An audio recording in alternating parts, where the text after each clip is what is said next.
through this virtue, can we achieve a particular state of mind? Let's call that particular state of mind that we can achieve through this generous, moral, virtue-based path, that we can, if we can achieve a form of happiness. I saw this beautiful experiment,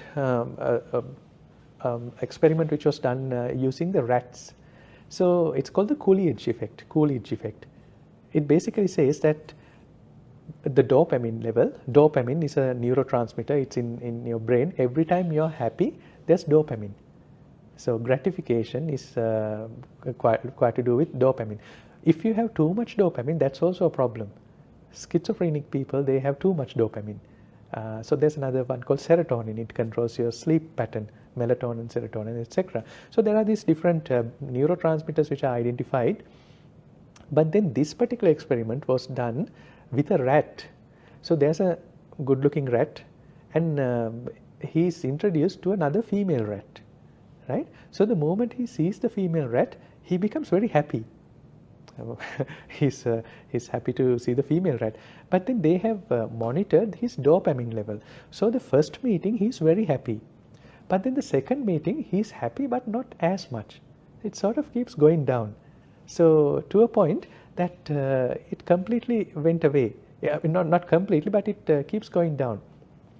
So this repetitive exposure to things, even if it's very happy, it seems to be a little diminishing in the long run. You see the same thing. Let's say that you bought a beautiful new phone. I love it. But after a few days, you're not going to have the same kick out of it. You bought a beautiful house. I've heard so many stories about how people have built beautiful houses. First month good, second month good. After 6 months, they're bored. So you have that Coolidge effect. But then what happens is they introduce a second rat. The same thing happened again. You introduce a new rat. When you introduce someone new, it again changes. So it seems like that you have this effect in your mind. You need to continuously reinvent. Even a product cannot stay the same. There's a product life cycle. You need to innovate and renovate, do something to the product. You need to change the color, change the logo, do something so that it would keep fresh in your mind. So I watched a beautiful movie, like a series during COVID time, I think, called Squid Games. The first episode, Squid Games. It's a Korean drama. There's some gore and blood and all that. A lot of killing and all that. But then at the end, there's this beautiful scene. The person who organizes this game, it's basically a game where they take people who are very desperate, they are very poor, they are bound with loans and all. They take those people and put them into a reality show, sort of a game, where each round they will be eliminated by shooting at them or by some atrocious act.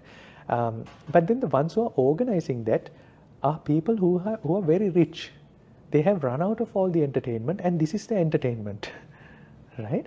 So at the end, there's this one old guy, he says, I have money, I have a lot of things, I have no reason to live. So he himself was part of that game. That was his kick. He wanted to feel like he's living. So he went inside that game and he participated in that.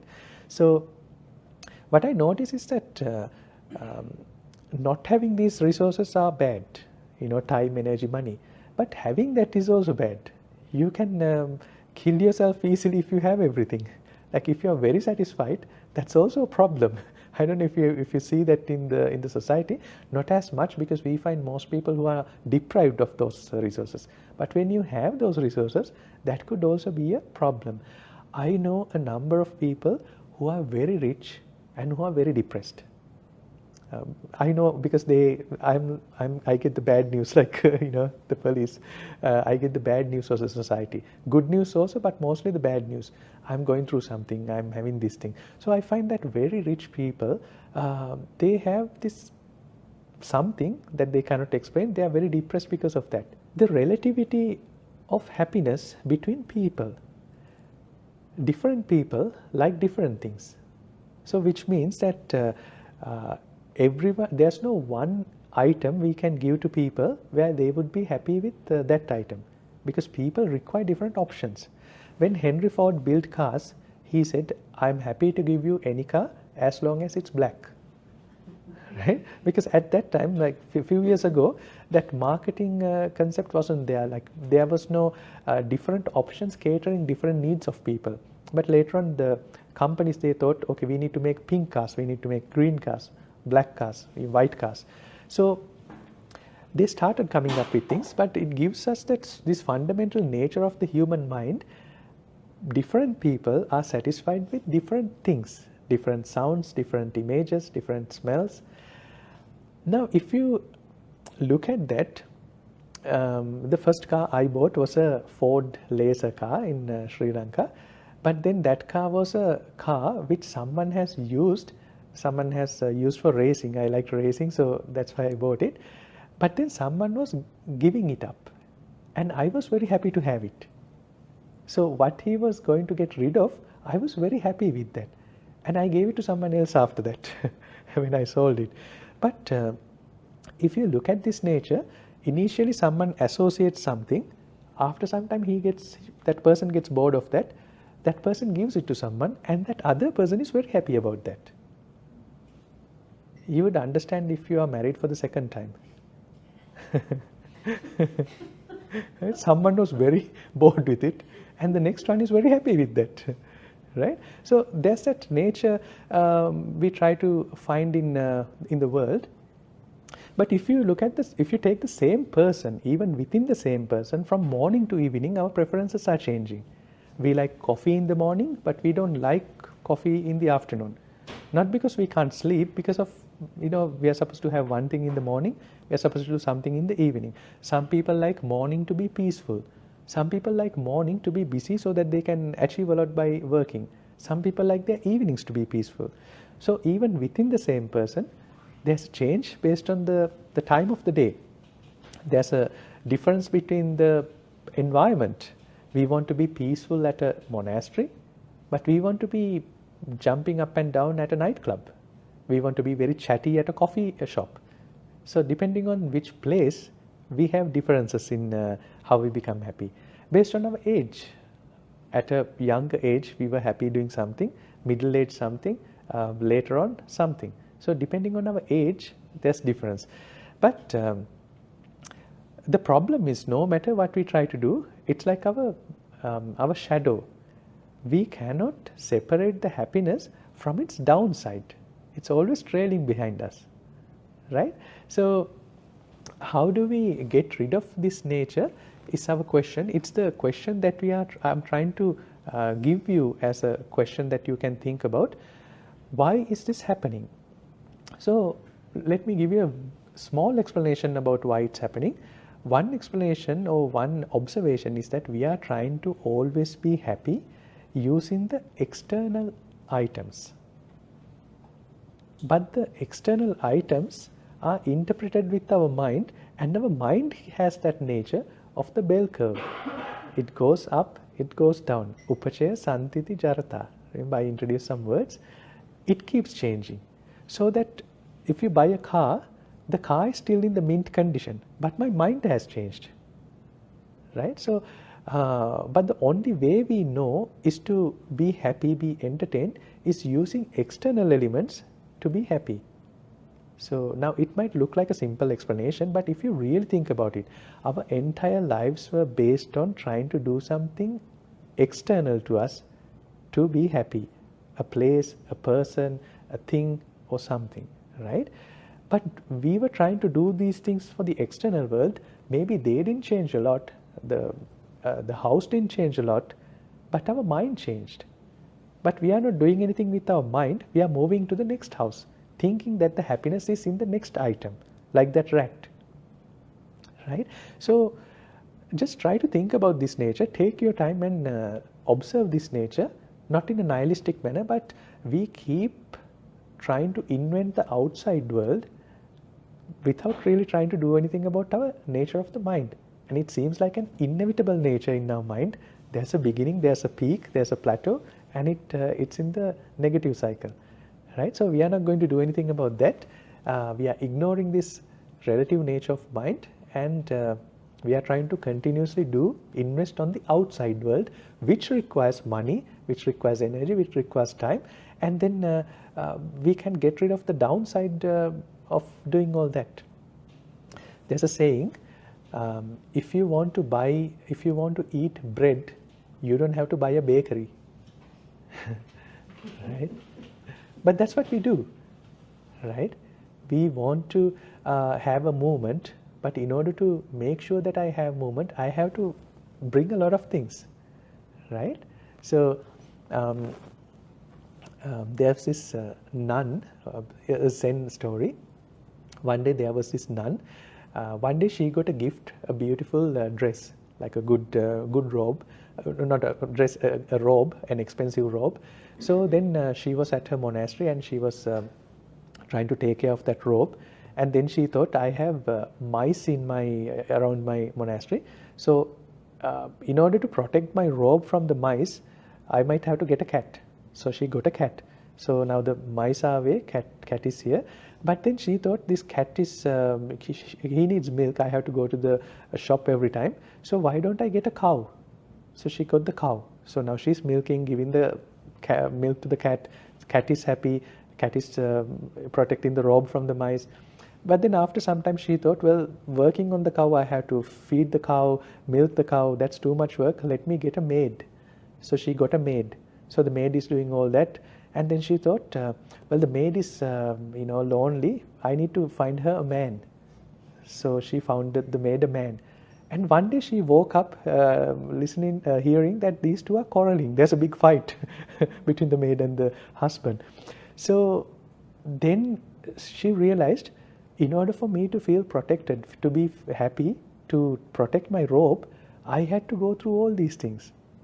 And it's the same nature, although you might laugh at it. If you look into your life, right, in order to be happy with something, you have bought a bakery.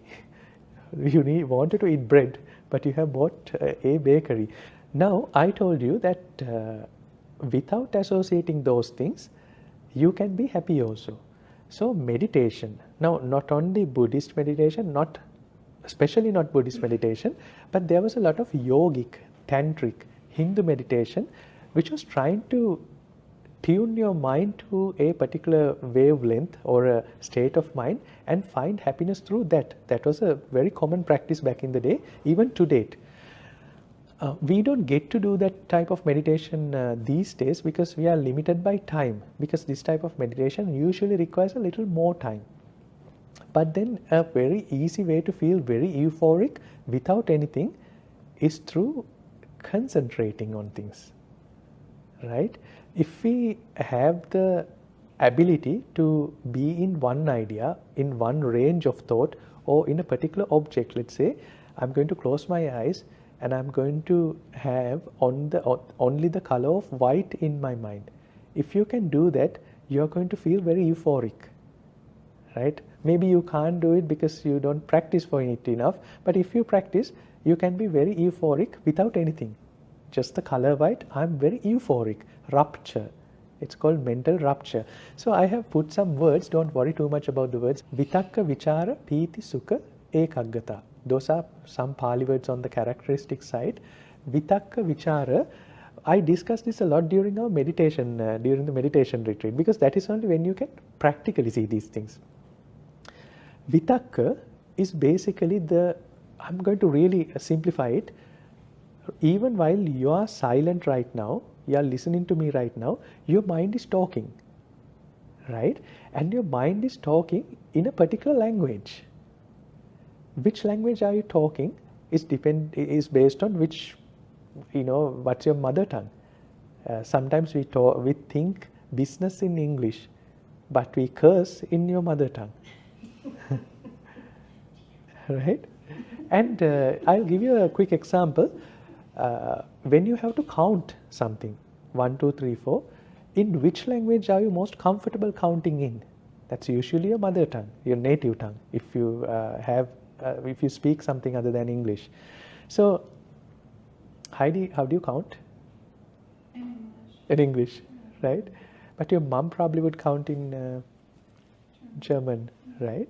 So based on which language we are more familiar with, we'll be counting in that particular language. So we have this vitakka, or the mental chatter, the mind chatter. So that's one nature.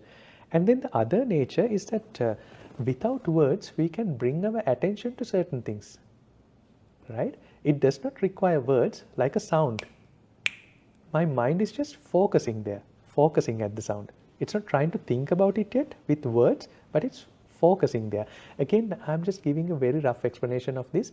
The real explanation is not an explanation, it's an observation. During when you are silent, you will observe that this is the very nature of your mind. So if you think that I am going to introduce you to something new, just look into your mind and then you will understand this is the nature of your mind. Piti sukha ekaggata. Ekaggata means the concentration.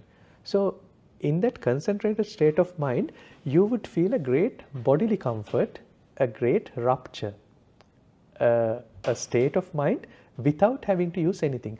But this first jhana, they say, is actually a very hard state of mind to achieve.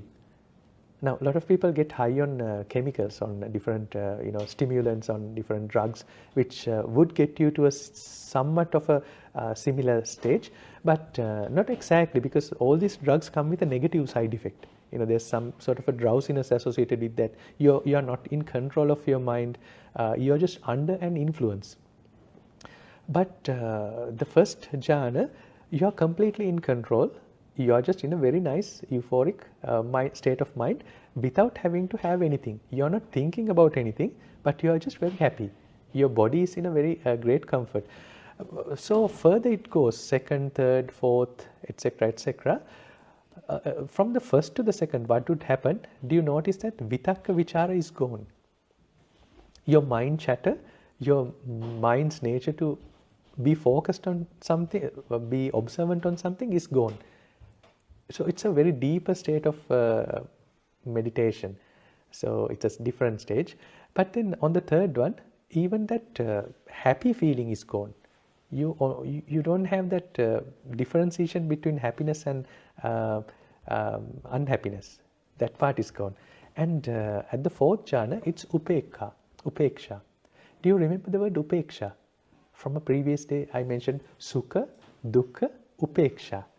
The equanimous state, the neutral state. So that's what it is. And the other four, I will not go into explaining what that is. But then there are types of meditation where you can do that, but that's way further away from just simple visualization. I'm going to visualize I'm at a beautiful beach, right? That's not what this is. This is not borrowing elements from the outside.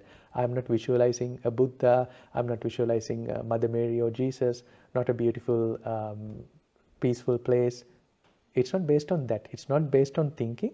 Through a state of concentrated mind, you go to a place, when I say place, a mental state, which is very free, which is very peaceful, etc., etc. I'm sorry, I always seem to be running out of time. I think I actually don't like chatting within a time frame. It's very limiting. The discussion should be free. We have coffee and chat until without having to think of a time to go back. But I will try to introduce you to this concept. These are called the four abodes of a Brahma: metta, mudita, karuna, upekka. Metta literally means be a friend, right?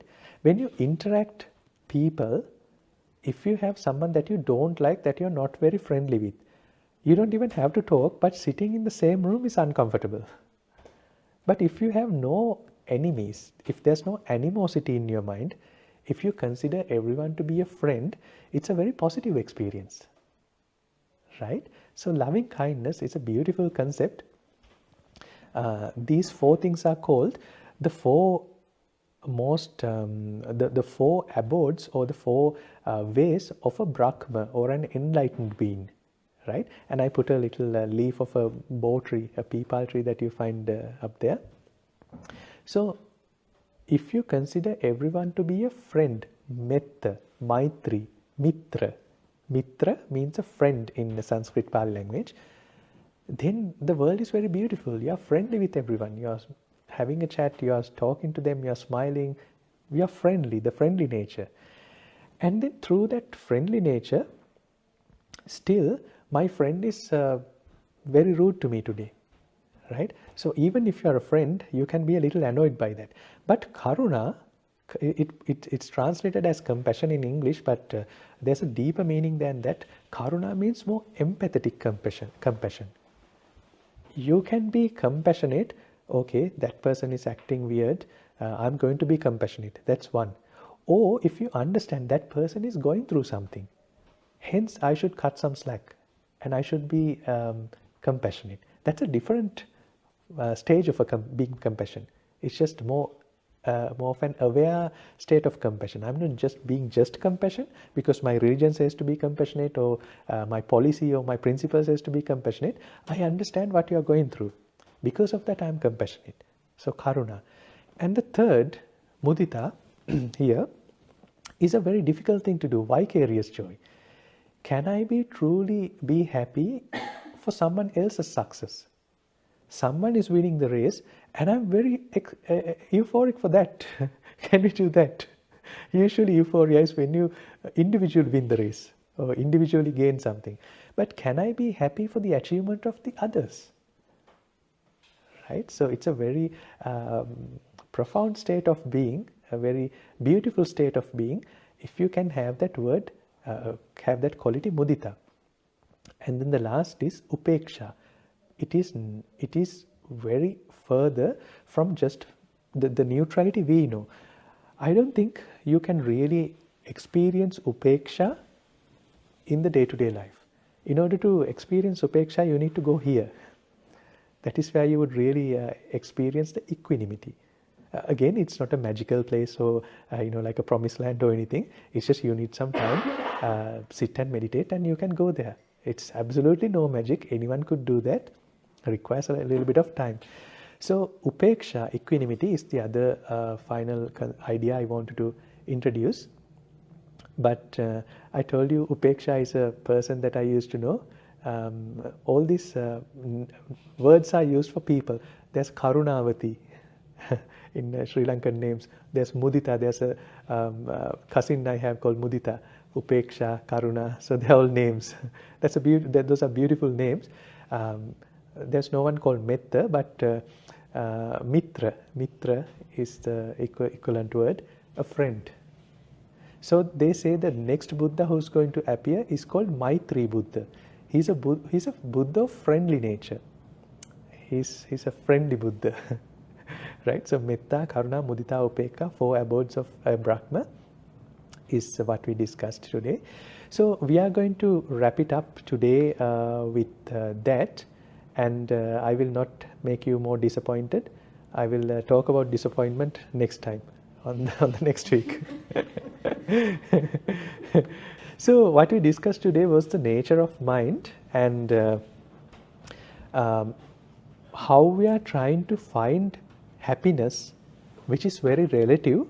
We are trying to source it from the outside world, while we are trying to match it with the outside elements, with borrowed sounds, borrowed images, borrowed whatever. But really, the mind keeps changing. So let's try to be more inward oriented now for the next few sessions. We are going to take an inward look, and we are going to look at our inner existence rather than the outer existence. So Buddhism would not have answers to all the scientific questions like what would make a chemical reaction, how is the world made. Buddhism does not have answers to that, but it would take a more inward look about our existential questions, issues. How can we optimize it? How can we be more happy? How can we be very content, peaceful, euphoric, without having to steal, kill, not because we have a virtue, because we have a moral conduct, a code, just by doing something else, by tweaking and trying to understand the nature of our mind. Sorry, Nasa, I don't have a question, but I have a little comment. Okay. When you said Buddhists are allowed to eat if you're not killing animals, I just wanted to mention that there's more rules to it, not just you kill. So don't take it that easily. I know people do, but say you cannot encourage somebody to kill it for you, kind of thing. Like there's more rules for eating meat because there's others who are not Buddhist here. That's why I just want to mention. Right. Yeah. Now they say some religions are very specific about the meat eating, the kosher meal, the halal meal. You can only stick to a particular thing. In Buddhism, there's this idea called 10 types of meat that you should abstain from. But again, behind every story, there's a reason. But Buddhism is very liberal about the food you eat. Because the idea that no matter what you eat, you are going to steal it from someone. Even if you drink milk, you are going to steal it from someone. Meat, you are going to steal it from someone. That's why I said there's no way of having that 100% life where you don't steal from anyone. Even a tree is stealing from some other tree. So it's inevitable. So we Buddhists have a little relaxed rule, but Buddhists practice different forms of abstinence also. Different rules are there. Like for example, the Mahayana Buddhism is more vegetarian. In the Mahayana Buddhism, especially the monks are vegetarian. There's a rule of like that. But in Tibetan Buddhism, it's different. Monks eat meat. They actually consume more meat because I think it's very geographical. Up north you go, you need more meat to survive than the tropical belt. So there are differences like that. Loving kindness, obviously, like in daily life, right? You can practice that. Compassion. I guess the last one is probably the one that for jhanas, like those states. How can that be sustainable? How can those not be sustainable? Like outside of meditation. Right, very good. So these states of minds are usually not sustainable in our day-to-day interactions. For example, that is why this is not a Buddhist teaching. It's a very good question. These jhanas are a tool for people to feel very content, peaceful, blissful. But then Buddha says, well, that's a good practice. I have like moral virtue. It's a very good thing. Bhavana is a very good thing. But you won't achieve your peace because of that. Right? It's a conditioned state of mind. You have to go and interact with people. You need to interact with good people, bad situations, deprived situations, abandoned situations. And then you can't practice that facing the world. Because the vitakka vichara, for example, it's easy for us to cease the mental activity when our eyes are closed, when our senses are deprived, rather than when they are active. Does that make sense? We can do a quick test. Close your eyes. Close your eyes. Take a deep breath in. Exhale completely. Take a deep breath in. Gently hold your breath and completely be silent in your mind.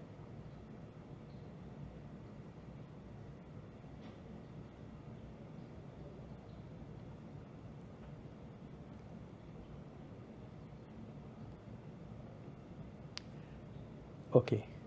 Open your eyes now. Is it possible to be silent at least for a few seconds? Like a couple of seconds? Possible?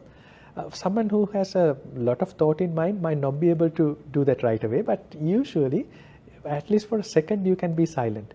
But now, try doing it while your eyes are open. Be silent now.